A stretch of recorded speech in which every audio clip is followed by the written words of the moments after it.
Hello and welcome to Addis Dialogue, ladies and gentlemen. Today on the show, we're going to be talking about a host of issues when it comes to the livestock sector, the challenges, the opportunities, and the way forward.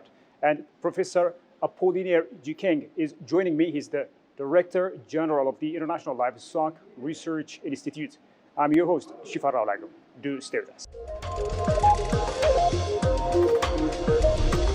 Well, Professor, thank you so much for making the time to talk to us.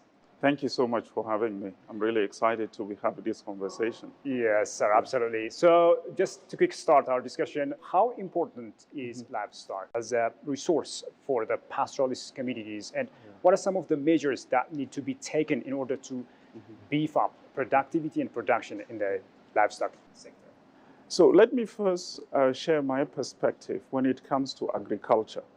When we say agriculture, it's both crop agriculture and animal agriculture. Animal agriculture is really what we are talking about here, referring to livestock.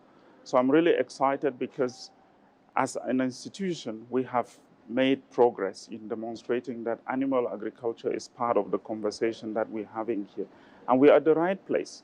In Ethiopia, where you talked about the pastoral communities, a lot of the conversation is how can we support resilience in the pastoral communities. And we have to do that with very strong data. We know that more than 70% of our farming communities are in the pastoral areas. How can we support? And we know that the largest bulk of the meat and other animal products that we consume come from the pastoral areas. You could even convert that in terms of the number of animals. We have a significant proportion of our ruminants in the pastoral areas. So pastoralism is a way of life. It's not starting today. It started a long, long time ago.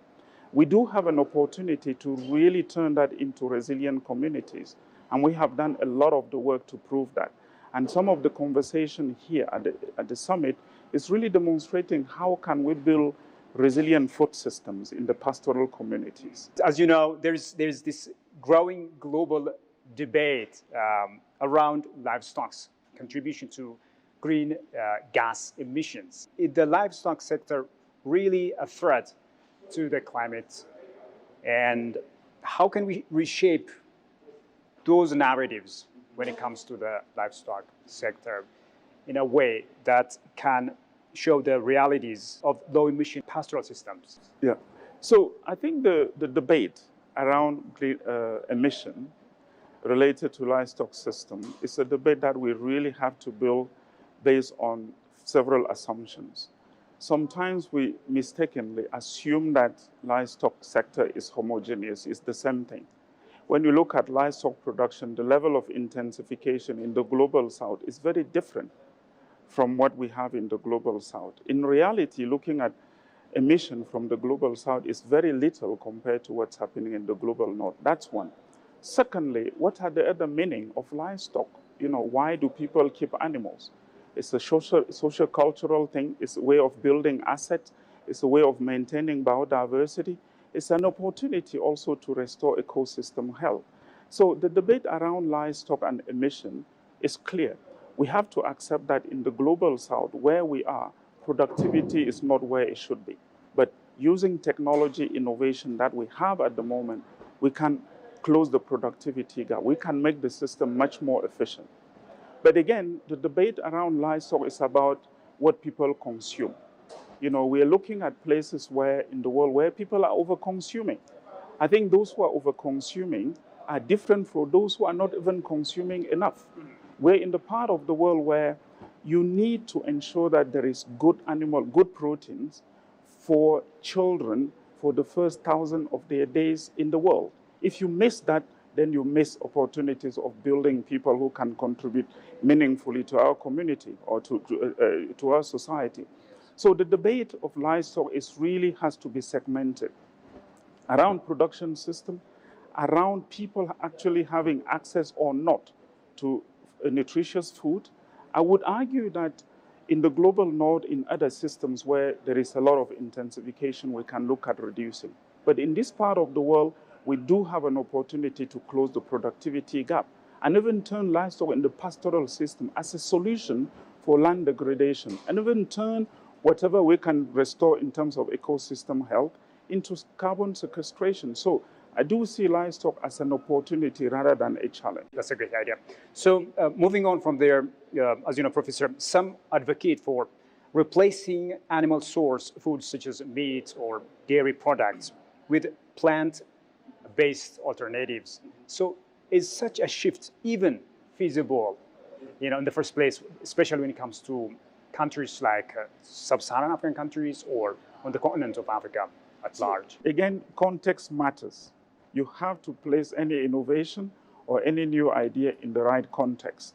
We're in a context where, if we look at the pastoral system, there is no way you can replace animal source food with plant-based proteins.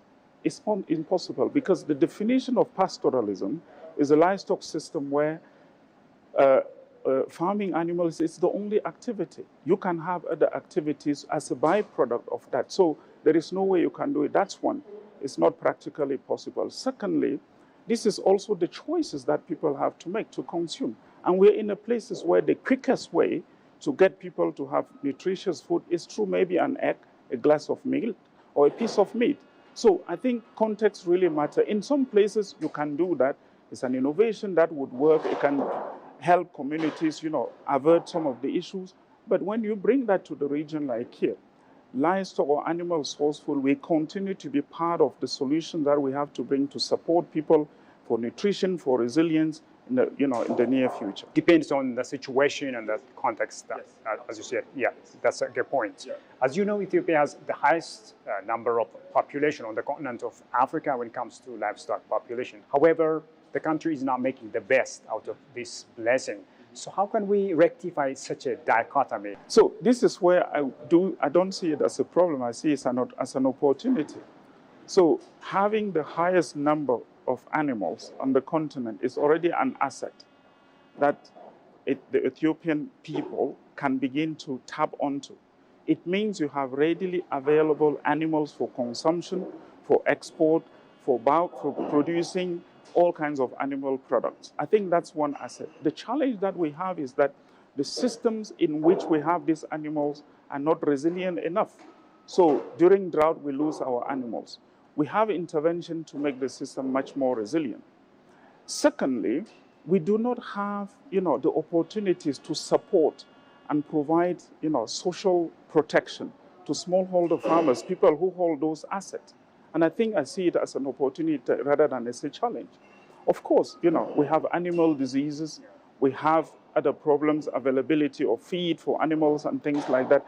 And these are things that Ethiopia as a country, the institutions here, indeed even our own work here in Ethiopia are trying to solve, make sure that we have healthy animals, we have animals that are fed well, and then we have the right genetics for animals to be in production system where we find them. Talking about the challenges the livestock sector is facing, what are some of the pressing challenges this sector faces, and what's the way forward? What are some of the solutions that need to be put in place, especially when it comes to the Horn of Africa? I think in the Horn of Africa, we're seeing very strong leadership in countries that are now increasingly recognizing the fact that livestock is a key contributor for GDP. I think it's very important. At the opening ceremony here, we heard from the Prime Minister of Ethiopia, the President of Kenya, and other dignitaries demonstrating the absolute contribution of livestock to the GDP in the country. That's a starting point. We're seeing very good leadership there. And that leadership is also, to some extent, being accompanied by the policies to ensure that the livestock sector is thriving. How can we vaccinate animals? How can we get healthy animals? How can we make sure that feed is available in communities? How can we provide insurance to support farmers? How can we ensure that we create market access to those who are holding those assets? And I think that's what we are seeing that. So for me, I'm very excited. We're not there yet. The livestock sector, the opportunities, the potential is completely untapped, but we are moving in that direction. We've heard great stories here. The Yeluma Tarufat here in Ethiopia, with the dairy, strategy, the poultry strategy developed by the government to ensure that we can maximize on those opportunities. One of the initiatives the Ethiopian government has taken is the Limat Turufat, or the bounty of basket. So how can it be scaled up to other countries in order to beef up the sustainability of the livestock sector or other sectors, of course, when it comes to the agriculture sector? And what are some of your general observations about this initiative? There is a lot. The Yelima Terufat so far has been very successful.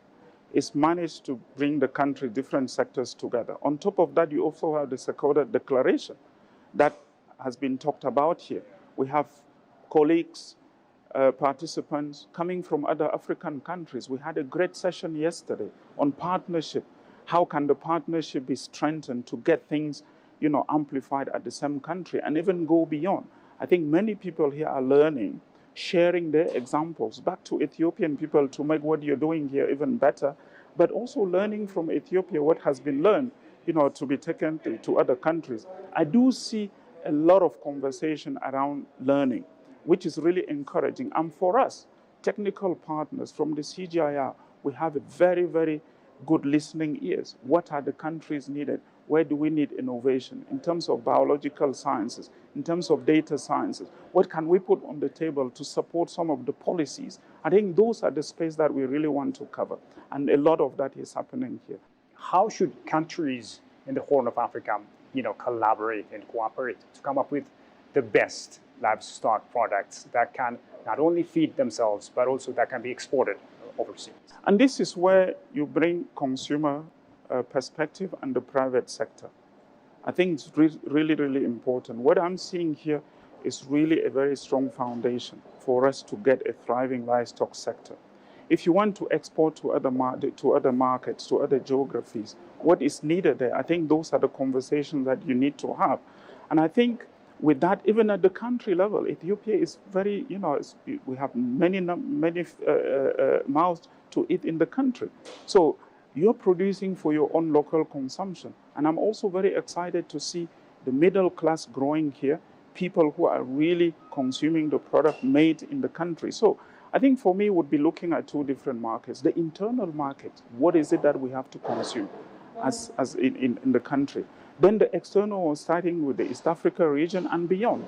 Those are market opportunities that I do see. We have the slogan that Africa can feed the world, and Ethiopia can feed not only Ethiopia, but Africa and beyond. So I think that's, for me, the opportunity that we have. If I bring the number, we're talking about the livestock, the dairy sector, the poultry, and the meat and stuff like that. Our productivity is still very low. If we close the productivity gap, the excess that we produce will really be a source of hard income to the country, because we'll be selling to other markets out there. So it's really important for us to see it. I'm not teaching anybody anything. I think this is what I'm seeing here. And I'm seeing a lot of outward-looking opportunities when I talk to colleagues here in Kenya. Even when we do our own work here, I can only say, God bless Ethiopia, God bless the scientists who have really established this vision moving forward.